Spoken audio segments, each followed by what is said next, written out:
অপপ্রচার ও শিষ্টাচার বহির্ভূত রাজনীতির বিরুদ্ধে নারায়ণগঞ্জ মহানগর যুবদল আয়োজিত প্রতিবাদ মিছিলে যোগদান করেছে বন্দর উপজেলা ও থানা যুবদল।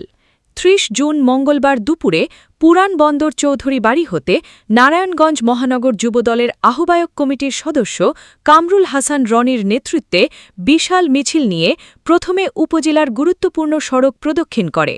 পরে নদী পার হয়ে শহরের খানপুরস্থ মহানগর যুবদলের মূল অনুষ্ঠানে যোগ দেয়।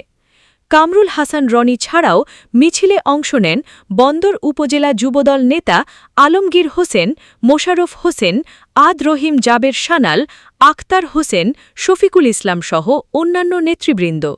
বিকেলে বন্দর উপজেলা যুবদলের সর্বস্তরের নেতৃবৃন্দ, মহানগর যুবদলের সভাপতি মনিরুল আলম সজল ও সাধারণ সম্পাদক শাহেদ আহমেদের সঙ্গে বিক্ষোভ মিছিলে অংশ নেন।